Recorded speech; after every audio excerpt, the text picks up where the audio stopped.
They thought they could just waltz into my life and take my kid, fake HOA enforcers with a twisted plan. But they didn't count on one thing: a Navy SEAL dad ready to protect his family at all costs. What happens next will leave you stunned. It was just another quiet morning, the kind where everything feels like it's in place, and there's no hint of the chaos to come. The sun had barely risen, casting a warm glow through the windows, and everything seemed calm. My routine was predictable. I had finished my cup of coffee, scanned through some emails, and checked in on my child, who was busy getting ready for school. It was a peaceful start to what should have been an ordinary day. But little did I know that peace was about to be shattered in the most unexpected way. Our neighborhood was usually quiet, with neighbors keeping to themselves and the community, feeling like a close-knit, safe place. There was no reason to be suspicious, no reason to feel uneasy. I had always felt secure knowing that my family was in a safe environment, surrounded by friendly faces. We had our share of HOA, homeowners association rules, like any other neighborhood, but they were generally non-intrusive, and everyone followed them without much fuss. I had never had any run-ins or issues with anyone from the HOA or even with the rules themselves. Everything about our life felt settled, predictable. So when I heard a knock on the door, I wasn't expecting anything out of the ordinary. I opened it casually, expecting perhaps a package delivery or a neighbor stopping by with a question or a favor. But as soon as I saw the two men standing outside, something didn't feel right. They were wearing plain, unmarked uniforms, and there was an air of authority about them that immediately raised my guard. They introduced themselves as HOA enforcers, but there was no official identification, no papers, nothing to verify their claims. It was a little strange. The HOA had never sent people door to door for anything, let alone to demand something of me directly. I asked them what the issue was, trying to keep my tone neutral, but they were vague and a bit too eager. They claimed they needed to speak to me about a violation regarding the property. But there was something off about their demeanor. The way they spoke to me was patronizing, almost as if they expected me to comply without question. Their story didn't add up, and the more they spoke, the more I began to feel uneasy. Why weren't they providing any real information about what violation they were referring to? Why weren't they showing any legitimate documentation or proof of their authority? The more I asked for clarity, the more they sidestepped my questions, offering non-answers that only deepened my suspicion. There was a growing feeling in the pit of my stomach, an instinctual sense that something wasn't right. I'd been around enough to know when someone was trying to pull a fast one, and these men didn't feel like legitimate enforcers. Their whole approach lacked the professionalism and transparency that would normally accompany an official HOA visit. It felt like a setup, a way to force their way in under false pretenses. I couldn't quite put my finger on it, but everything about their appearance, their tone, and their refusal to provide any specific details made me wary. My mind started racing as I scanned their faces for any sign of genuine authority, any hint that they were who they claimed to be. But there was nothing. No badges, no formal papers, and certainly no convincing explanation for why they were at my door in the first place. All I could feel was a growing sense of unease, a subtle but persistent alarm ringing in the back of my mind. This wasn't a routine HOA visit. It wasn't something innocent. The way they approached the situation made it clear that they were there for a different purpose, one that was not in the best interest of my family. The more they insisted I cooperate, the more I started to question their motives. Why were they so insistent on speaking with me alone? Why couldn't they provide a clear explanation for why they were at my house or show me any paperwork to back up their claims? The nagging feeling in my gut grew stronger with every second. I had to make a decision fast. I could either entertain their vague claims and allow them to continue their visit, or I could trust my instincts and make sure they left my property immediately. It wasn't just about the fact that they were there to discuss some supposed violation. It was the underlying tone of their conversation. The way they tried to gain my trust by sounding official, yet not providing any actual proof of their legitimacy, made me realize that this wasn't an ordinary interaction. Something was off. This wasn't just an HOA matter, it felt like a pretext for something more sinister. The unease I was feeling wasn't just a gut reaction, it was based on something I couldn't quite explain. There was something hidden beneath the surface of this encounter that I wasn't ready to fully understand. As I stood there trying to make sense of the situation, I had no idea just how wrong things were about to go. These so-called HOA enforcers weren't there to talk about some minor violation or routine matter. What they had in mind was far more, troubling, and it would set off a chain of events that would change everything. The warning bells in my mind were growing louder now, but I had no idea just how dangerous things were about to get. What these men had planned was nothing I could have anticipated. It wasn't just a minor inconvenience, it was a full-blown threat. One that would force me to protect my family in ways I never expected. But in that moment, I still had no idea what was coming. All I knew was that something wasn't right, and I needed to act fast.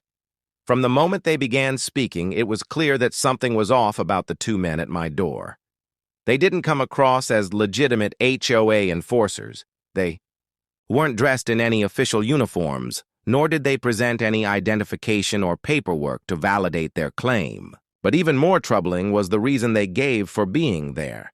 Instead of addressing an issue related to the property, as I had assumed, they were suddenly bringing up something entirely unrelated. My child. They told me that they were there to investigate a violation related to my child's behavior in the neighborhood. To say I was caught off guard would be an understatement. There was no logical reason for the HOA to be involved with my child. As a parent, my first instinct was to protect my family, and the fact that they were now attempting to involve my child in a matter that seemed completely unrelated to home ownership or community guidelines raised my suspicion even more. It made no sense. How could HOA enforcers have any say over my child? The whole situation felt more like an interrogation than a routine visit. The violation they claimed to be investigating was vague at best. They didn't specify what the problem was, only that it had something to do with my child's behavior, and it apparently warranted their intervention. The lack of specifics made their intentions even more questionable. It was as if they were deliberately being cryptic to keep me off balance, hoping that I'd comply without asking the difficult questions. They also avoided giving any clear evidence or citing a specific HOA rule that connected to the issue. This, too, was a red flag. There was no violation they could point to, yet they acted as though it was something serious, demanding my full attention. The moment I began to push for more details, their attitude shifted from formal to subtly threatening.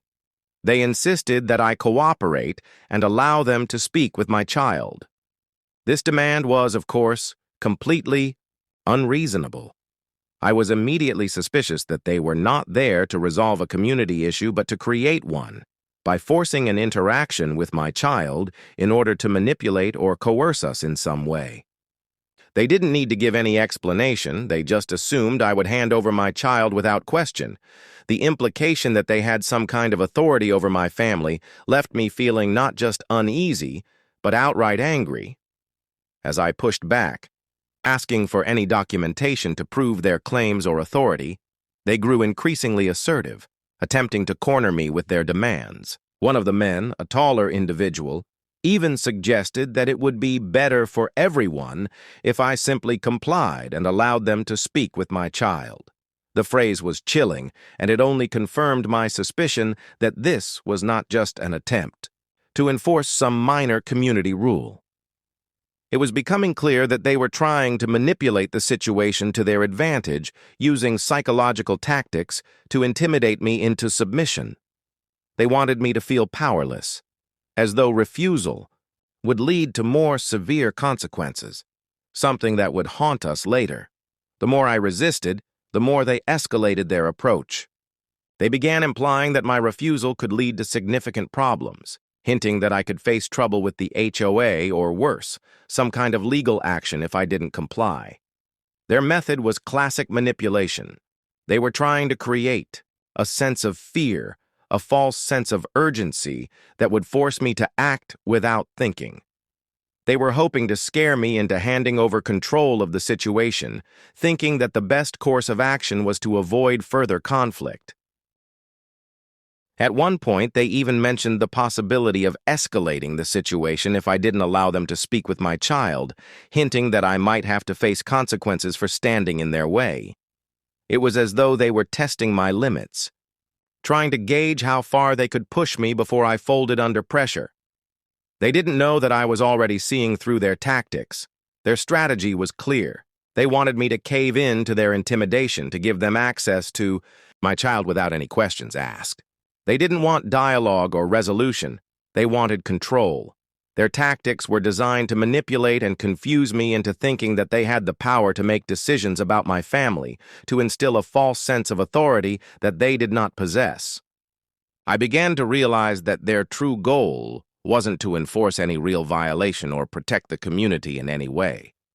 No, their real aim was to gain access to my child, and their means of doing so was through deception and intimidation. The more I resisted, the more I could see that they were not just there for some minor dispute. They had an agenda, and it was far more sinister than I had imagined. It became increasingly clear that this wasn't just an HOA issue. These men had come prepared with a plan, one that was not only underhanded, but also dangerous. They knew how to use psychological manipulation to get what they wanted. Their insistence on speaking with my child, combined with their vague and threatening behavior, made it apparent that they weren't legitimate enforcers. They were imposters trying to use fear and confusion to control the situation. In retrospect, I realized that what they were attempting wasn't just an intrusion into my personal life.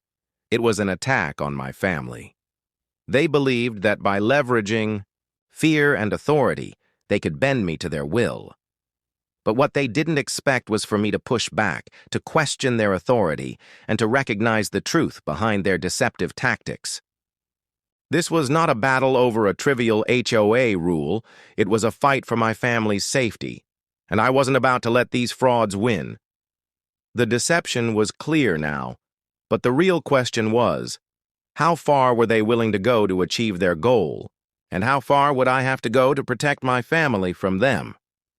In any situation, a person's instincts and training define their response, and when the unexpected threat of the fake HOA enforcers presented itself, it didn't take long for me to realize that my husband, the Navy SEAL dad, was the one who would take control. The moment he stepped into the scene, everything shifted. His calmness under pressure, his ability to assess danger, and his no-nonsense approach made him a force to be reckoned with. It wasn't just that he was physically capable or well-trained. It was his mindset, the unshakable determination to protect his family at all costs. That made him a formidable protector. Having served in high-pressure, life-or-death situations as a Navy SEAL, he had faced challenges that most people couldn't even imagine. His training had taught him to think quickly, stay calm in chaos, and, most importantly, to always act decisively when the safety of others was at risk. Those who had been in the field with him knew that he was not someone who hesitated when it came to protecting others, especially his family. His instincts were honed by years of experience, and those instincts immediately kicked in the moment the situation started to feel off. When the fake enforcers first arrived, I had tried to manage the situation as best as I could, but the moment I saw the threat escalate, I knew it was time for him to step in. It wasn't long before my husband arrived on the scene, and the transformation was instant. There was no fear in his eyes, no confusion. Instead, his mind was already processing the situation with clarity, analyzing every word the so-called enforcers spoke and every move they made. His experience taught him to see through deception, and from the first moment he heard them speak, he knew that they were not legitimate. There was no uncertainty in his actions. He immediately recognized that this wasn't a simple misunderstanding. This was a serious threat to our family's safety. The most remarkable thing about his response wasn't just the calm control he exuded, but the confidence in his actions. The Navy SEAL mindset was evident in how he handled the situation. Didn't waste time with pleasantries or trying to figure out their intentions. He went straight into defensive mode, protecting not just me but our child as well. His body language, firm yet not overly aggressive, spoke volumes. He was in control, and the enforcers sensed it. The fake authority they tried to project immediately faltered under his presence. He wasn't just physically intimidating, he was mentally prepared to confront whatever challenge they threw his way. This wasn't his first encounter with high-stakes conflict. He had faced far more dangerous situations before. His response to the situation was methodical. He didn't need to ask questions or make demands for explanations. He had already seen through the ruse. His training had taught him how to handle threats, and this was no different. He recognized that their actions were not just about some HOA rule. It was an attempt to intimidate and control, an act of deception with a much darker intention behind it. From the very first moment he engaged with them, his posture changed. It was as though he could see through their act, understanding that the only way to defuse the situation was to confront it head-on and make it clear that this was not a game. He took immediate control of the situation, ensuring that the enforcers knew that they were dealing with someone who was trained to handle high-risk situations. He was prepared to act swiftly if necessary, using his skills to disarm any threat to our family.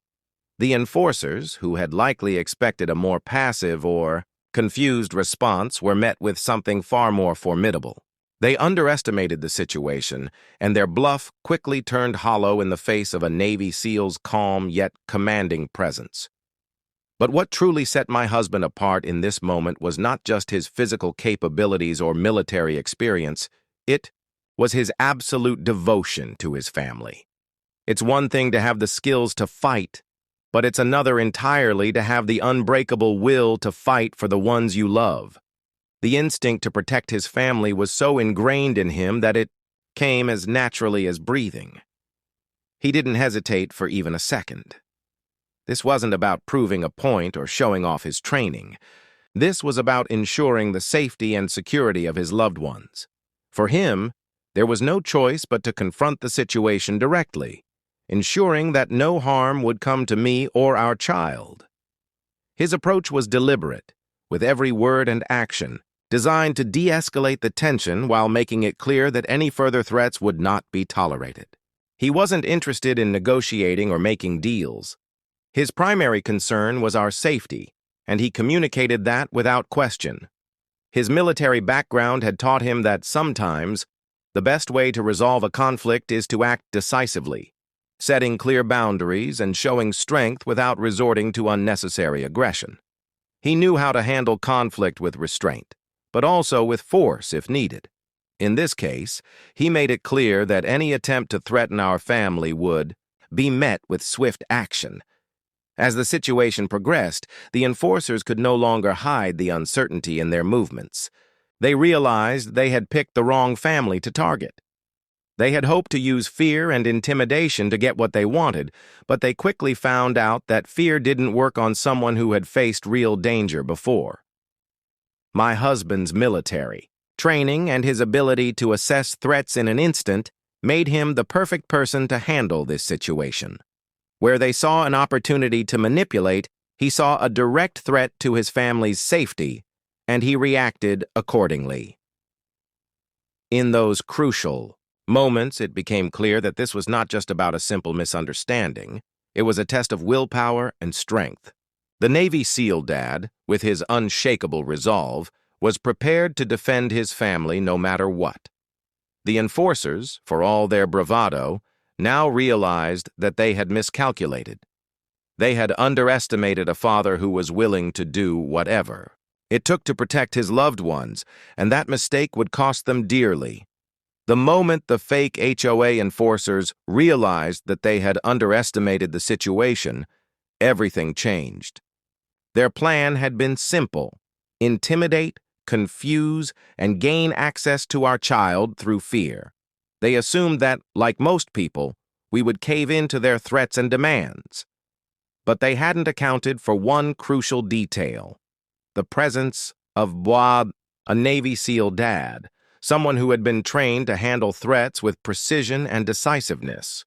When he stepped into the confrontation, their plan unraveled faster than they could process.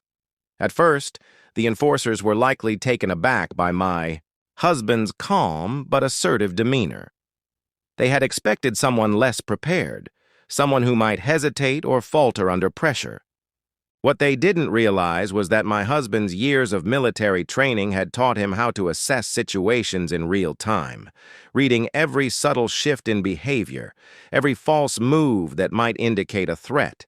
His first step was to immediately take control of the conversation. He didn't wait for them to escalate things further. He knew that if they were allowed to continue pushing, they might force a situation that could have dire consequences for us. As they tried to assert their authority, insisting that they were merely following orders, my husband's response was swift and deliberate. His tone was firm, his body language confident.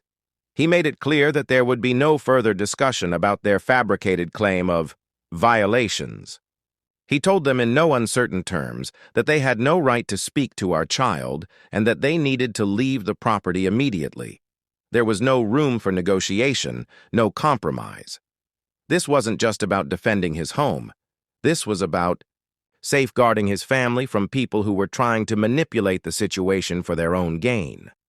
The enforcers, realizing that they were dealing with someone who wasn't intimidated by their threats, began to react with increasing agitation. One of them stepped forward, attempting to justify their actions by insisting that they had the authority to handle the situation as they saw fit. But my husband didn't back down. He quickly assessed that their posturing was an attempt to bully and control, and he wasn't about to let that happen. His experience had taught him that often the best way to handle such threats was to assert your position with authority, showing that you were not someone who could be pushed around. Moment one of the enforcers moved toward our child. That was the point where my husband's military instincts fully kicked in.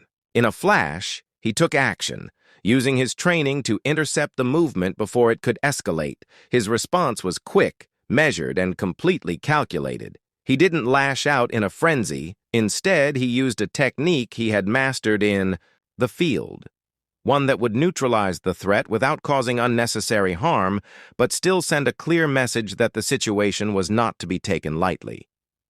What happened next was something the enforcers had clearly not anticipated. Instead of just backing off or apologizing as they might have done with someone else, they were met with force and authority. The first enforcer who attempted to make a move was stopped in his tracks. My husband didn't need to raise his voice or make threats.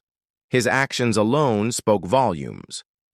The enforcer was forced to realize that his role as an authority figure held no weight against someone who had the skills to defend himself and his family with lethal efficiency if necessary. The second enforcer, seeing how quickly things had turned against them, attempted to retreat, but it was too late. By this point, they were both fully aware that they had made a critical mistake by trying to bully someone with the knowledge and skills to handle such a confrontation. The intimidation tactics they had relied on suddenly felt futile, and their earlier cockiness quickly turned into uncertainty. The consequences they faced were immediate. No one had expected the situation to escalate so quickly. But once it became clear that they weren't dealing with an ordinary person, their initial confidence evaporated. They had underestimated my husband's training and experience. They thought they could use fear to manipulate us. But instead, they found themselves facing a man who had faced real danger, who understood exactly how to take control of a high-stakes confrontation and end it swiftly. It wasn't just the physical response that caught them off guard, it was the mental fortitude. My husband's ability to stay calm and make quick decisions under pressure meant that the enforcers never had the chance to fully execute their plan. Their original objective, to use intimidation and fear as their primary tools, collapsed The moment they realized they were not in control of the situation, they had expected a passive response, a parent too intimidated to push back or question their so-called authority. Instead, they were faced with a man who had made protecting his family his life's mission, and who had the skills to back that up. The consequences of their actions were swift. Realizing they were no longer in control, they began to back down, nervously glancing at each other, unsure of how to proceed. The momentum had completely shifted. They had made a critical error in thinking that they could manipulate a family with a fake story and empty threats. They learned the hard way that when you mess with the wrong family, especially one protected by someone who is trained to react decisively in the face of danger, you face consequences that you never saw coming. The situation ended with the enforcers retreating, their plans in ruins. What they hadn't anticipated was the power of a father who was willing to protect his loved ones at any cost. They left empty-handed, their mission a failure, and their credibility shattered. In the end, it wasn't just about the fake HOA enforcers walking away. It was about the message they received loud and clear. Some things are worth fighting for, and no one messes with a family who is protected by a father with the skill to defend it. The encounter wasn't just about stopping them, it was about ensuring that our family, and anyone else watching, understood that when it comes to threats like these, standing up and taking action is not just a choice, it's a necessity. Once the immediate confrontation had ended and the fake HOA enforcers retreated, the situation did not simply dissolve into the past. The actions of these men had crossed legal and ethical boundaries, and the consequences of their attempt to intimidate and manipulate our family were far from over. What followed was a process of legal scrutiny, investigation, and ultimately justice. While it initially seemed like a strange encounter, it became clear that their actions would not be left unchecked. This wasn't just about a confrontation on our doorstep, it was about standing up to unlawful behavior and ensuring that those who break the law are held accountable for their actions. The first step in the aftermath was contacting the authorities. Once the enforcers had left, my husband and I quickly realized that we needed to report their actions. Although they had made their way off our property, the threat they posed still lingered. Their attempt to unlawfully engage with our child, coupled with the aggressive and deceptive tactics they used, was a serious violation.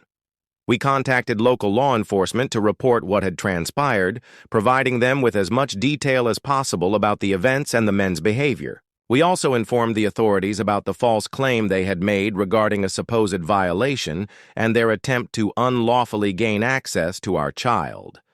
As law enforcement began investigating the incident, it quickly became evident that these men had no legitimate authority. There were no official records of them working for the HOA, and no legitimate documentation had been presented during the encounter.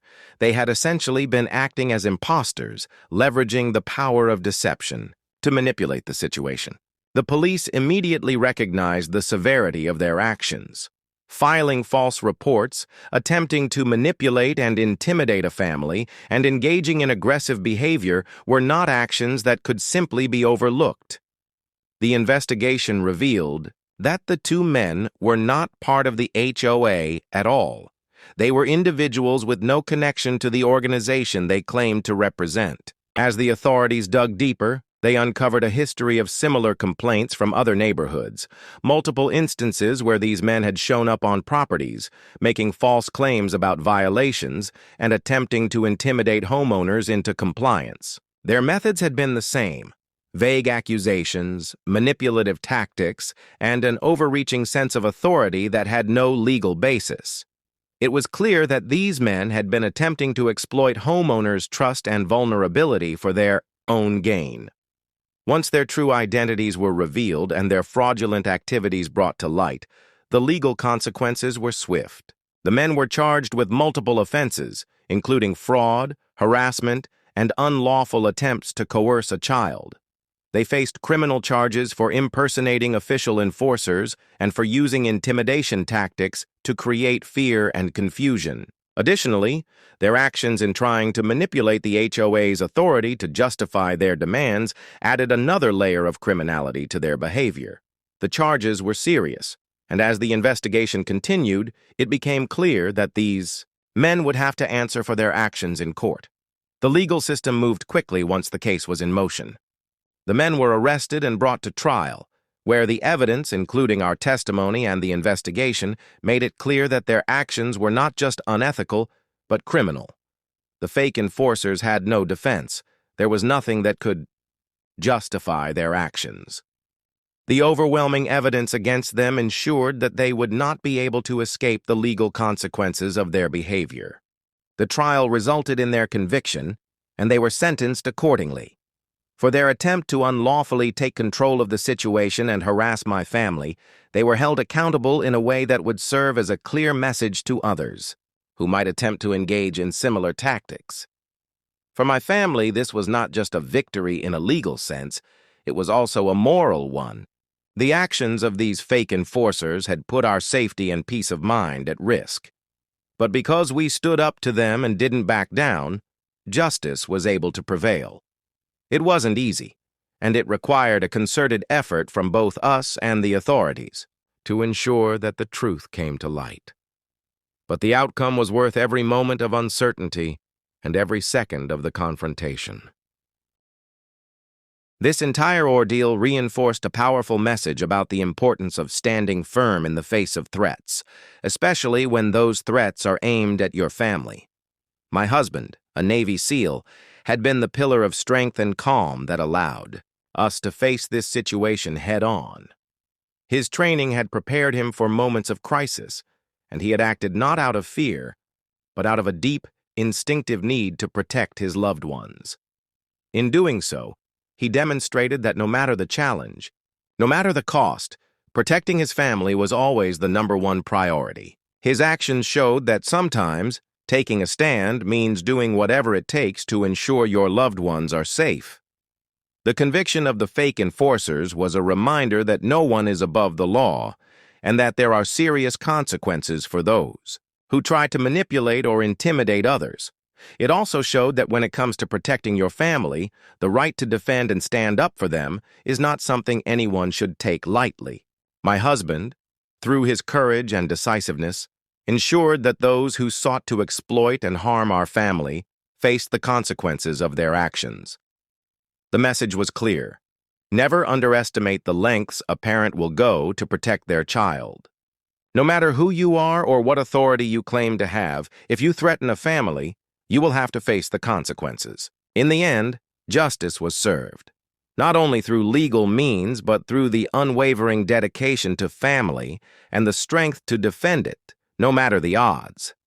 My husband proved that when it comes to protecting your loved ones, you don't just talk about it, you act on it. And that, in the end, is what made all the difference.